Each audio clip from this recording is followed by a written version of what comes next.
This video is why some men just are not dateable and how perhaps they should take a cue from what I'm going to reveal to you. They're not pickup techniques, but they're how we see right through you. So I have met several men out in the world that approach me, and there is a connection of some kind, a conversation, and having the ability to have a conversation to me is the only reason why I would want a man in my life at this point, is can he carry on a conversation?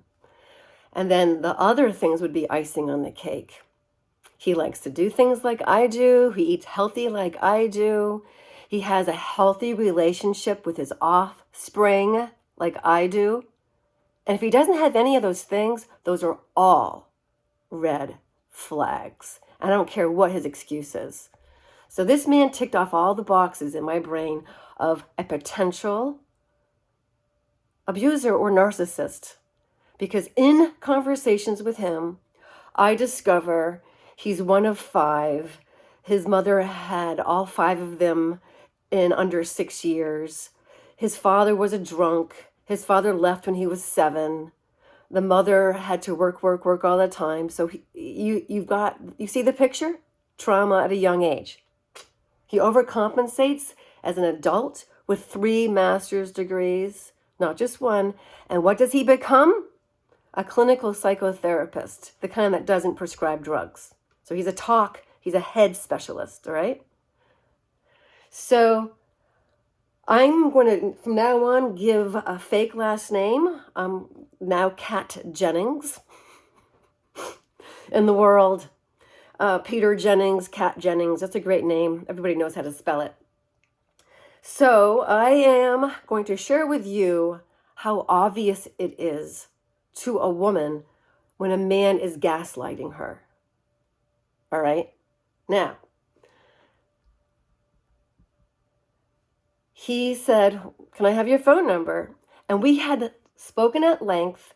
I met him outside where I was having a lunch at Whole Foods, and he was unassumptive.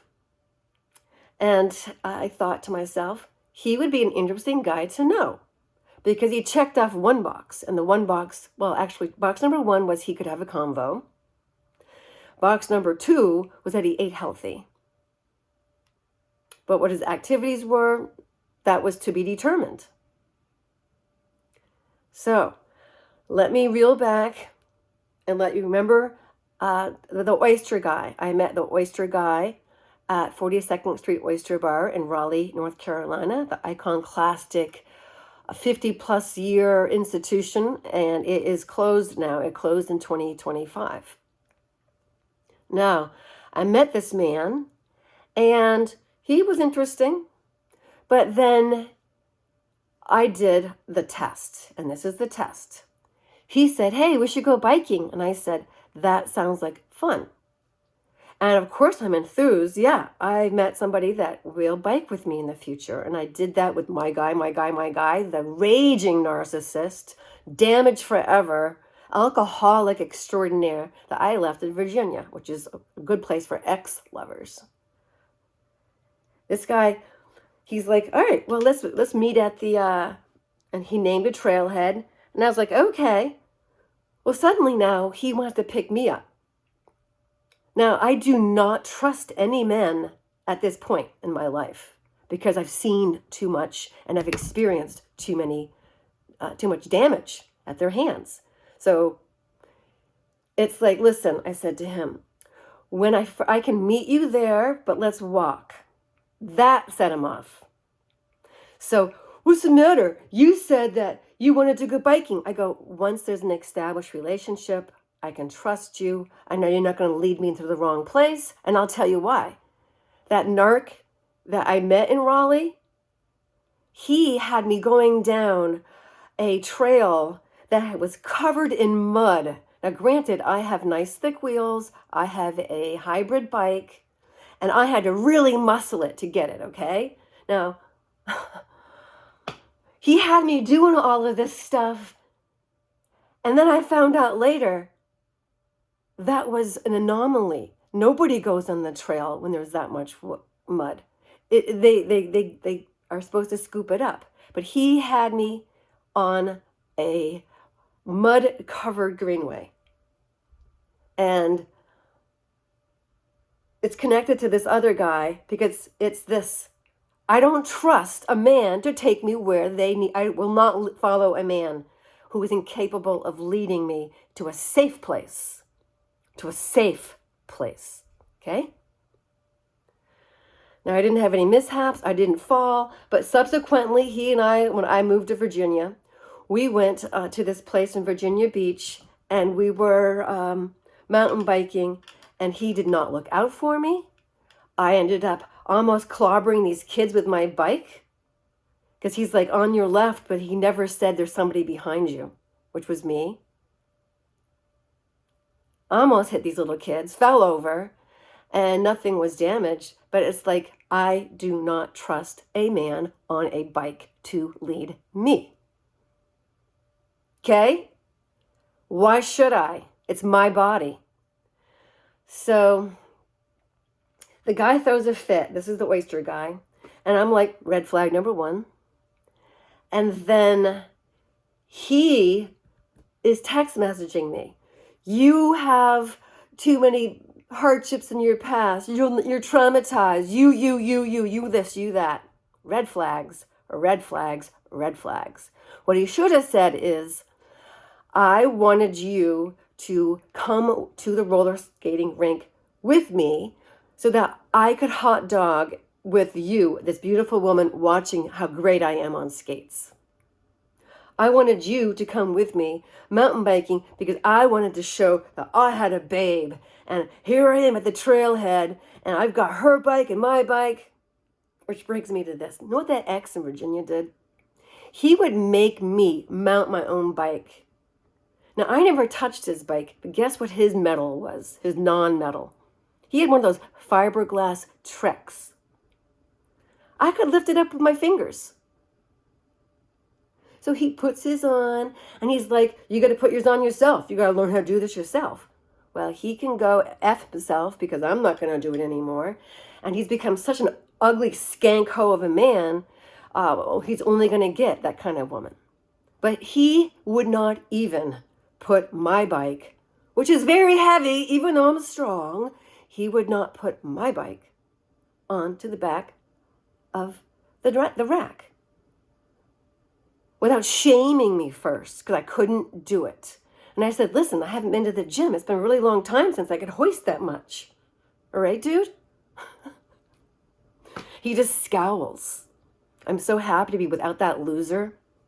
Loser, big time. And I was still a pick-me without knowing what that was yet. Because I had been a love-starved child of a narcissistic mother who kept thinking I had to try harder. I had to try harder. I'm up for the challenge. Okay, I can tackle this mud. And then I had to spend a bunch of money to have my bike cleaned out. Anyway. Ugh. So that was the oyster guy. And it was I basically was like, dude, don't call me. And then I ended up blocking and deleting. He didn't know where I lived. And that was good enough for me. So anyway, I met one man on Bumble in 2024 and discovered he bad vibed his wife to death. And she was very sick. Oh, she was so sick. On and on and on. She had to be on meds for the last 2 years of her life. She was on antidepressants, I found out, from her online funeral memorial thread, which is easy to do with a little search and intelligence, which obviously that dumb man did not realize a woman had. And I discovered that the pharmacist assistant came to the funeral and the memorial service because she got to know her really well over the last 2 years whenever she came monthly to get her dose of Lexapro, whatever she's taking for antidepressants. Allegedly, not sure. But this guy turns out with a prima ballerina diva in his head. And he's like, oh. And we were trying to find a mutual time to get together. And I said, I can go Friday, I can go Saturday, but not on Sunday. He comes back after a good amount of time and he goes, let's get together on Sunday, which means he's not reading my text messages or he's testing me to see how desperate I am to hang out with his sorry ass, his skinny little hairy back, bad haircut, balding man with narcissistic obvious tendencies, with a bad relationship with his mother, with a gay brother. Oh, and he said, the gay brother's partner is always depressed because he's emotionally unavailable. His brother is so emotionally unavailable. He's telling on himself. He was emotionally unavailable, and that woman moved from London to be with his sorry ass in the Lone Star state of Texas, and she should have left him in Texas as the lone star of her own life and gotten rid of his picture show. Because he eventually bad vibed her to death, and he didn't want to have kids until it was too late, and she only had one, who now he has roped into his life and dominated that Friday night and that Saturday night, even though he saw his daughter the last weekend, and she's a newlywed, and she's occupying herself every weekend with him. That something smells like fish. And then he goes, all right, this is the prima ballerina that was a bumble bore, the guy who like bad vibed his wife to death, the Londoner. And he's like, well, okay, Sunday's good. How about that? And I was like, son, I am unavailable. That's all I said. And then he comes back with, I thought about it, and I don't think we're a match. And I was like, I didn't have to think about it, and I know we're not. So delete and block. Now, I'm not going to delete and block this guy. However, I'm going to read the text messages to you just to show you how bizarre they are. All right? So he called, and then I left a message, and it was after I had had my lunch, and it was in the afternoon. Now, during our conversation, I had said, listen, I might go to downtown Cary. I like to hang out down there. And, have you ever been downtown? And then I talked to him about the ice cream shop. I hadn't been to the ice cream shop in decades. And it was probably about 25 years since I had ice cream. Well, my son was probably 12. And he's 34 now. So, that's 22 years. Yeah. So I was right. And nothing. So I'm trying to see if he will tell me, yeah, let's go meet here. He didn't. So I'm like, okay. And that was that. I went to my home and did my laundry.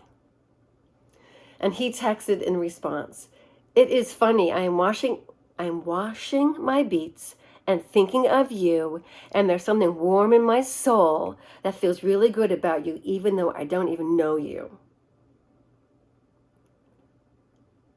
I think there's so much to you, multifaceted in depth. So this is all love bombing, and this is all flattery, which are red flags to me. I'm like, all right. And I just said, thanks for that, and thanks for the compliment, too. I love grated beets with evu and balsamic. So then he sends me a picture of his vegetables and his balsamic. And I'm like, there you go. So then I got involved with my laundry. And then I didn't pay any attention to my phone since it was a holiday weekend and I wasn't going to be working. So I took my attention elsewhere. Stop paying attention to the text messaging. And again, I had said, maybe I'll go downtown Cary. And then I had said, well, it would be nice to having another, conversation with you.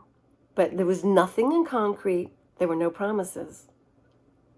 Listen up. He goes. The first thing he says to me, and it was like hours later, do you have a bike? So this is after we're talking about grated beets, Evu balsamic. He shows me his food. I said, there you go. His first question is, do you have a bike? For me, that's another red flag. I do, but I'm not going to go biking with you or put myself in any place where you're leading me because I don't trust men because of my history, and their behaviors have not created any reason to trust these guys on bikes. Then he goes, hey, Kat, are we still going to get together this evening? And I didn't pay any attention to it because I wasn't paying attention to my phone. And then he goes, and this was at 2.5 hours later, well, I guess you didn't mean it. I noticed that last night as I was getting ready to go to bed, I am watching my son's family's pets in their house while they are at another family function of his father's side. And meanwhile, I'm enjoying hanging out with 2 male dogs. And I'd rather hang out with 2 male dogs than one man that's human right now, unless he's related to me. And I said, hey there, new acquaintance, and it was this morning at 8:45. As it turned out, my dog duties occupied me all evening long after my own were accomplished. Downtown Cary is a nice place to be in and around outside, such as a table at Peck and Plume or the Cotton House.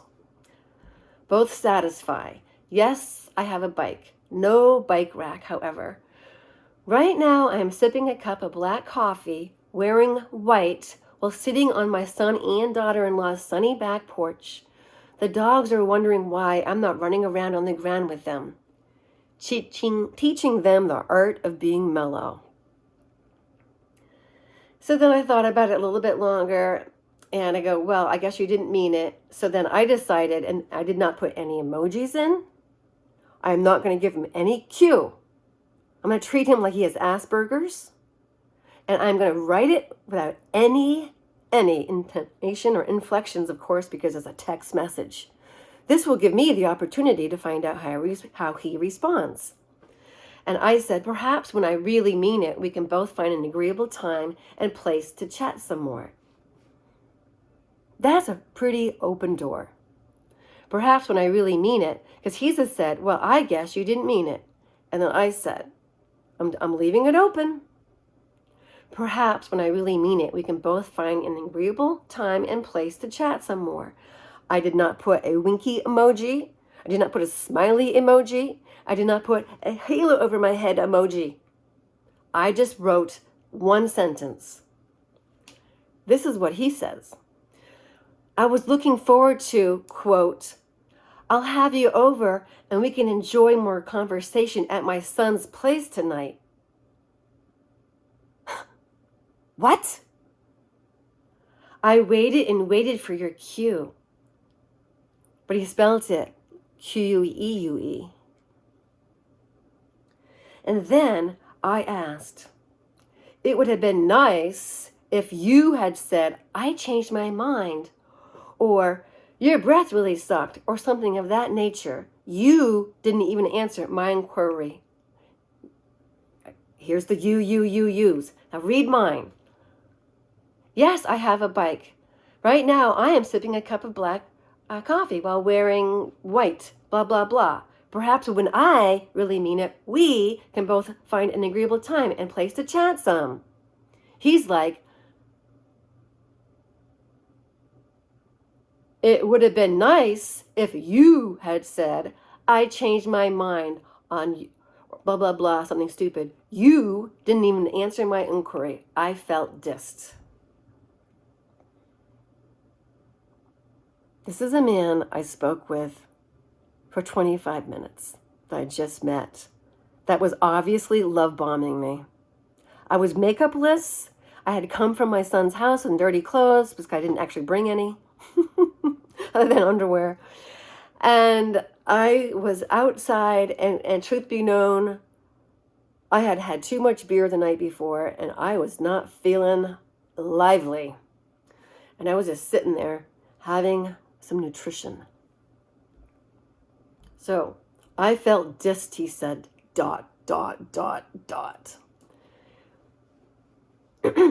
I said this. One sentence and then followed by another bubble. You are a mature adult, incapable of handling both your assumptions and feelings. And yes, I use the you. You are a mature adult. Not only that, you're a psychotherapist. You are a mature adult. Oh, not only that, but you have three master's degrees and obviously a doctorate. You're a psychotherapist, or does that just require a master's? I don't know. Is that all it requires is a master's? I don't know. Probably, yeah, because he doesn't give them drugs. And I'm like, capable of handling both your assumptions and feelings. I felt dissed because you didn't answer my text messages in time. I go, oh yeah, I didn't answer them until the morning time because I had just met him. And I had said, maybe I'm going to go downtown. I'm thinking about it. It'd be nice to have a conversation, to continue our conversation because it was interesting enough. And then I continued with another bubble. And this is the next text. It's not customary for me to explain myself, but I distinctly recall saying something like, I might want to head to downtown Cary last night. It would be nice to continue our conversation, I continued. Never in my wildest imagination would I ever have invented such a story as yours. No, you were never invited to my son's house so we could hang out. You're a stranger. I don't know you. Women must always keep their guard up. I'm pretty sure a red flag is waving in my face. What do you think? So he talked about how he's all disappointed, that he feels dissed. Did he once say, you're drinking a cup of black coffee with two dogs outside wearing white? No, all about him. I was looking forward to being invited over to your son's house, even though he wasn't invited. And then this is the gaslighting, and then the gaslighting comes in, which I'm going to completely ignore. I'm going to keep his phone number and not block him in case he turns into a total psycho. And that way I can have a restraining order put on him if he does anything bizarre, which is possible. I don't put anything past anybody. So you don't remember asking me, what are you doing tonight? And then saying, we could continue our conversation and I'll have you over at my son's house. Oh, that's stupid and unsafe and disrespectful to my son's house. This is a strange man. I don't care if he has 3 master's degrees and is a shrink. As far as I know, therapists become therapists because they're so effed up in the head. They're trying to feel better about themselves by dealing with people worse off than they are. Or at least trying to figure themselves out. He continues, I don't know what kind of men you're used to, but all I was asking for was respect and nothing more. I certainly would have let you know. I don't think that I am the kind of person that you might be used to guarding against.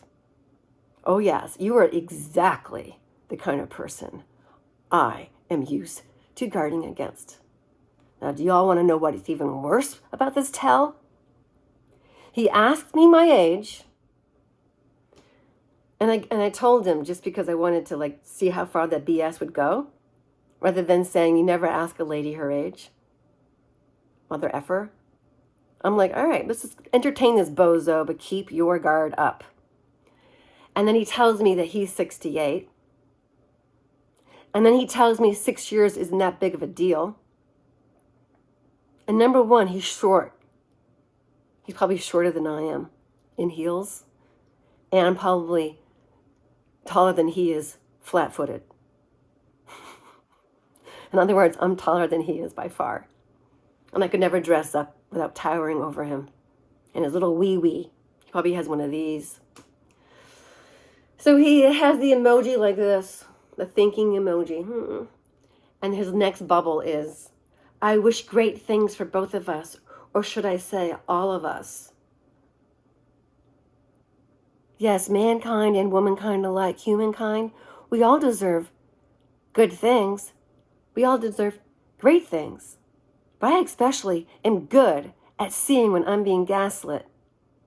I'm extremely good at it.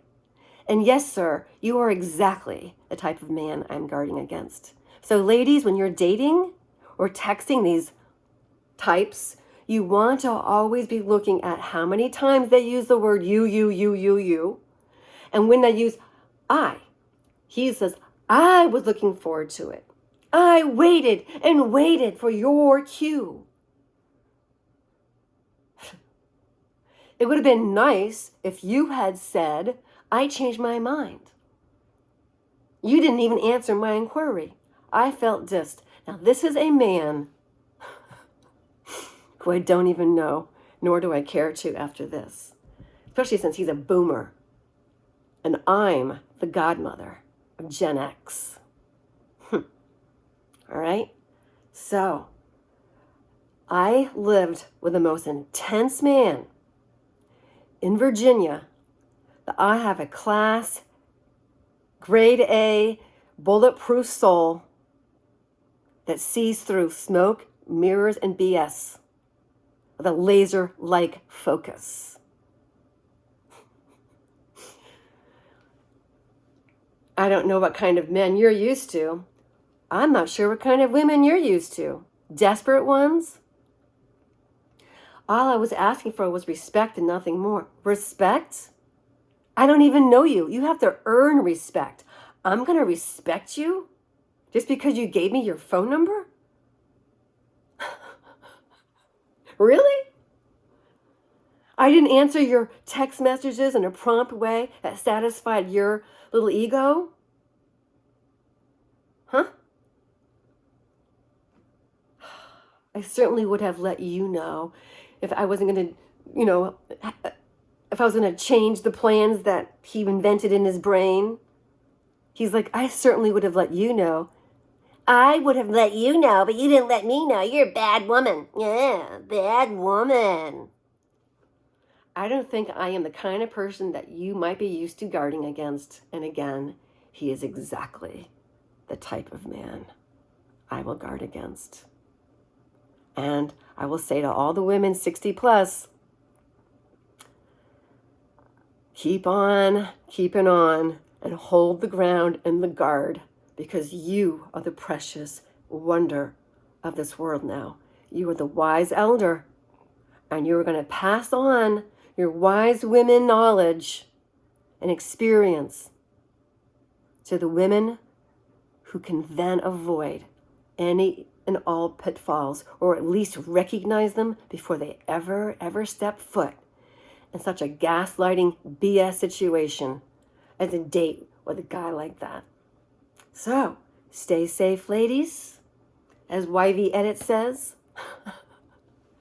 she's amazing. I'll link her below. Much love.